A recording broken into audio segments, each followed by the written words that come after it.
Hello, YouTube. How's it going, everybody? I just got back from a 10 o'clock showing, not of the host, not of G.I. Joe.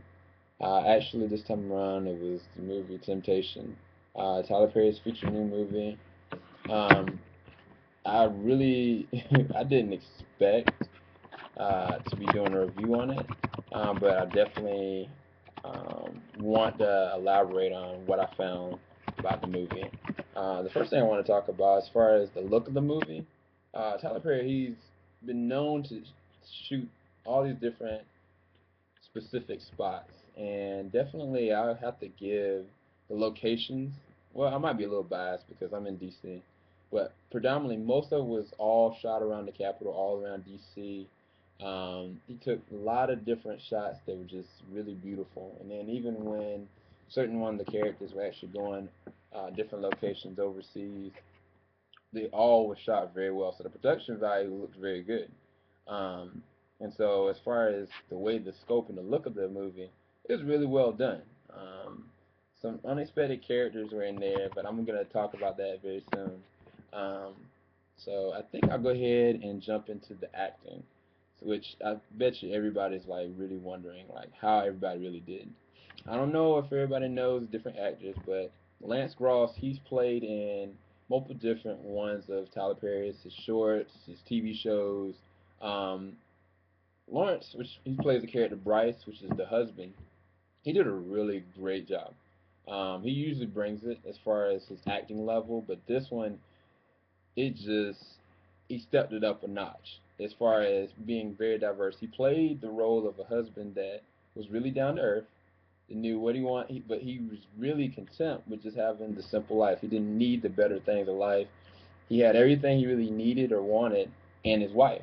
And at times, he actually showed that he kind of took her for granted because he didn't necessarily lift her up, but he never brought her down. If he ever forgot like maybe a birthday, or he maybe didn't show the gooder things about how much he really did love her, he still at that time would try to make up for it. He showed it in his sincerity, he showed it in the love that he had.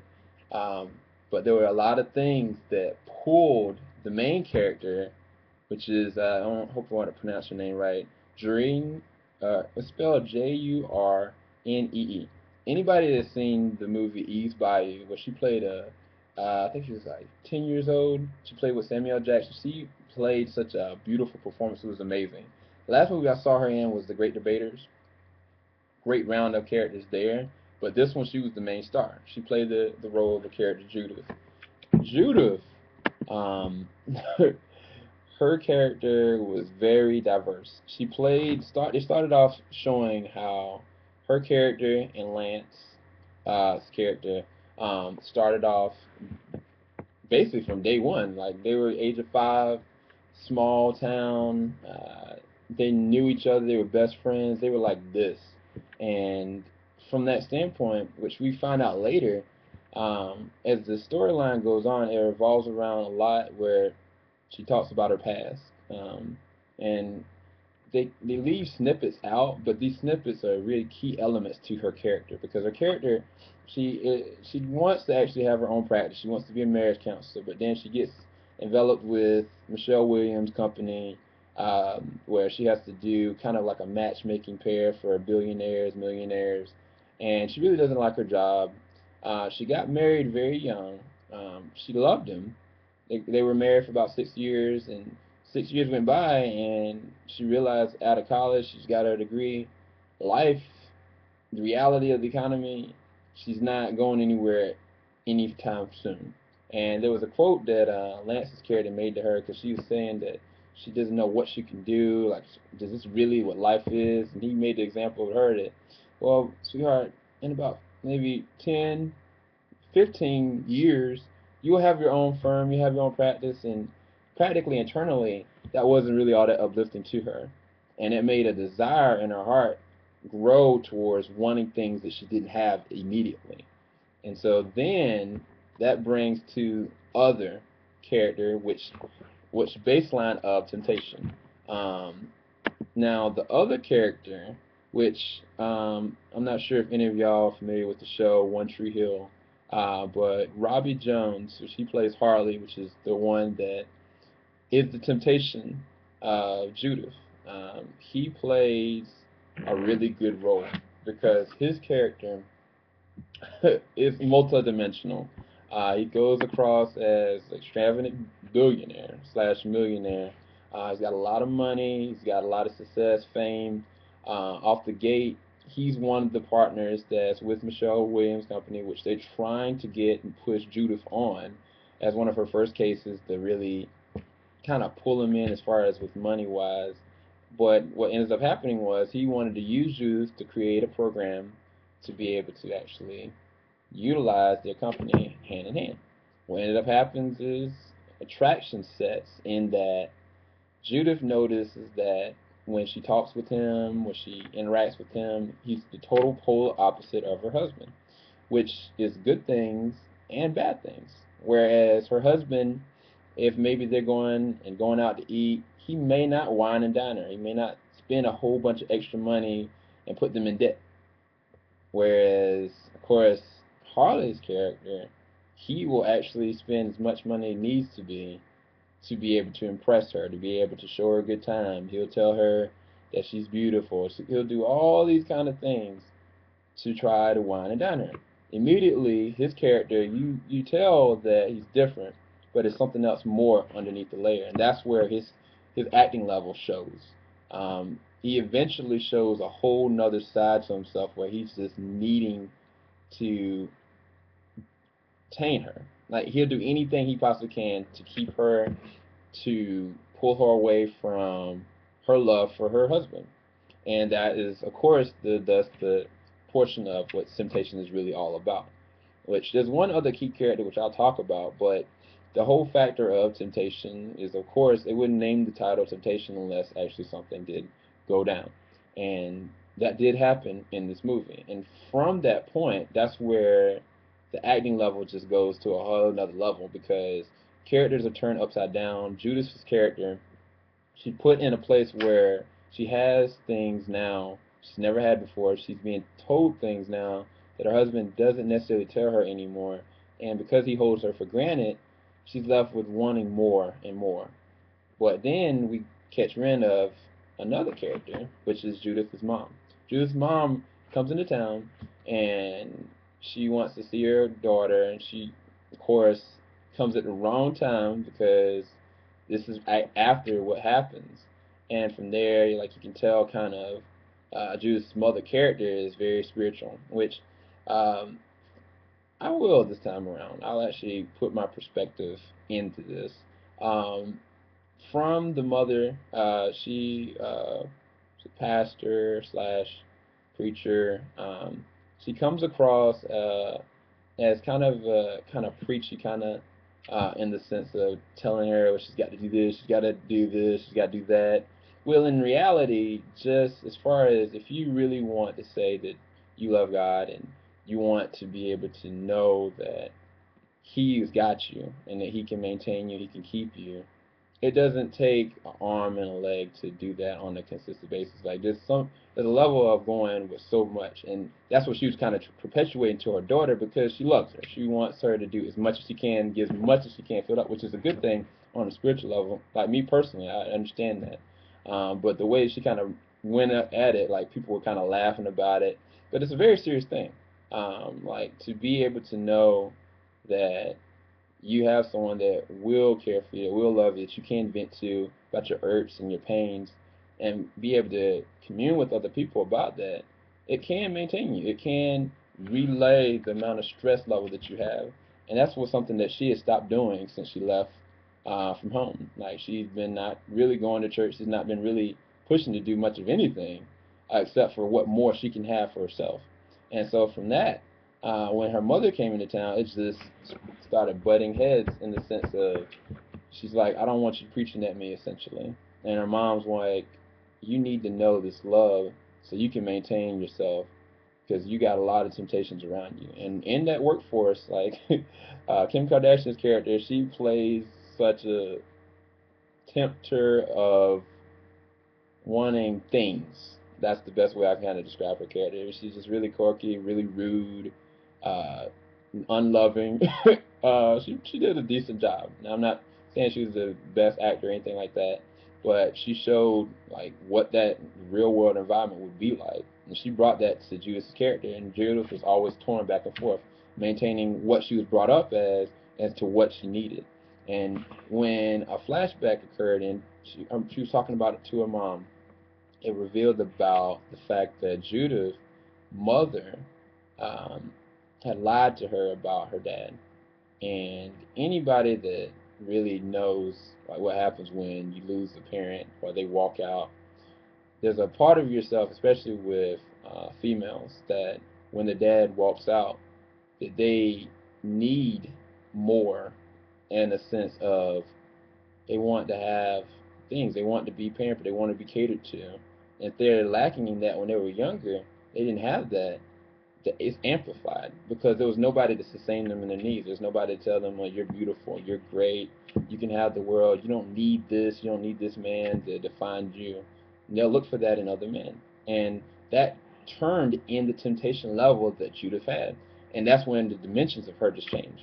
Um, I will have to give her all the credit. She transformed from a person that knew exactly who she was, but wanted more, to a person that was faced with this in between of having more than just really kind of what she just really needed, but then she wanted more, and it being right there, she has to make a choice. To she's getting all this, and what is corrupting her and changing her into, and you see her disintegrate into what her character ends up, like you just won't believe it. So that's like as far as the acting level, I would have to give it unanimously kind of a 9 out of 10 as far as acting level. It was just really good. It was really well made. There was funny parts to it, so I'll talk about the story. Uh, the directing, it was okay. The beginning of the movie, I didn't necessarily like the directing because it seemed kind of like blasé. I mean, I'm looking at kind of like a Lifetime start of a story, but when the actual deed did happen, and when you actually go and see all the things that were set up prior to, like the neglect, like the needs, the ambitions, the loss, the loneliness of all the different characters, it unfolds into something so much more because you see, man, if they had just had this moment where they had been picked up or lifted up, or if they had not interacted with this specific person at this time, this wouldn't have happened, which is perfect. I didn't like the beginning because it seemed really quirky, but it was enough to justify the things that happened towards the end. But if it took a more serious turn in the beginning, I think it would have been a lot better as far as like the undertone. All around, I mean, like I said, the storyline was pretty decent, but the middle to the end were the meat of the movie. Um, by the end of the movie, I was left not necessarily sad, not necessarily happy. It was just real life. Like the best way I can kind of put it is this is a situation that this real life joint. Like this is something that would be the outcome. This is something that would be a catalyst to other things happening. And like everybody's character is pushed to the breaking point, especially like I said, Judah's character, um, Bryce, and then Harley. Like all of them, they're all brought to head. And it's not like the movie like Unfaithful. It's not like other movies that you've seen in the past where like people cheat or whatever. Like this is like the reality set forth. Like if this was really somebody that really needed and have to gain something and be something, which they weren't happy with themselves. And so, of course, if you're not happy with yourself, you can't be happy with other people. You can't be happy with what you have. You can't love what you already have. And there was a point where um, Bryce came up to Judith's character, and he just looked at her, and he just asked her anything that's happened, anything that's transpired, like I'm here. I will forgive you. It's fine. And you just see her, the everything that's on her is just totally different. It's like literally something has overtaken her and consumed her to the point that she can't even be the person anymore. And she wants to be. Even you can tell she parts of her wants to be, but everything inside is just altered. And she's consumed in not only this relationship that is unfaithful to her husband, but she just becomes something totally different than she's ever thought she could be. And she doesn't even really know it. And there's a point where her mom, which this I liked about the religious aspect of how they did the storyline. Her mom, she came to her apartment and she was just weeping and sobbing and she was praying. And I don't know if any of y'all know about the essence of intercessory prayer, but intercessory prayer is stuff that you do behind the scenes. It's not like you go up to an altar and you just pray. It's not like you go to a Bible study and you just pray. Like, these are people that dedicate their time in their afternoon or like their heart to pray for something specific. And she had brought all of her friends together um, at a one location just to like just pray for her daughter. Like, she didn't care like how her daughter felt about her. She didn't care about trying to make her daughter be this or be that. All she knew is that what she knew in her heart, what she needed, was some kind of form of salvation because there was nothing else was going to get her out of it. And that was almost a turning point as well. And I'm not going to ruin any further than that. But I definitely would say, like I said, the way they built the storyline up to that and the different key elements they add to it, it was just really good. I like the way they did that. I just didn't like the first part. The first part was just kind of a little. I didn't know where they were going to go with it. But then the acting picked up towards the middle, and it finished strong in the end. But like I said, the end is it's not necessarily a happy one. It's not necessarily a sad one. It's real life ending, and I definitely recommend seeing it. But go into it like I don't want to say go into it like just preparing yourself, but in a sense you have to set yourself prepared that this isn't just some happy-go-lucky Tyler Perry movie. This isn't some just all the way sad movie either. This is a reality set. If this something happened to a person that had what they needed, but needed so much more because they weren't happy with themselves, that would be the situation. And like I said, I mean, Tyler Perry did a really good job as far as building up the story towards the middle, towards the end, picking the actors that he did, and even the scenery. Like I said, it was just beautiful. So, like I said, I'd have to give this movie all around, I guess, an 8 out of 10. Um, Maybe a 7.5, just because I didn't like the beginning. But I mean, I definitely, I don't know. It's hard for me to say I would go immediately see it again. But later on, when it come out on DVD, I'll definitely look at it again. But I'm gonna be doing another review on G.I. Joe, probably over the weekend because I'm gonna be seeing that, and I may do a review on The Host as well. But I definitely wanted to go ahead and get this out there. Um, Hope y'all all have a blessed one, and yeah, check out the movie, and let me know what you think about it. Leave your comments. Peace.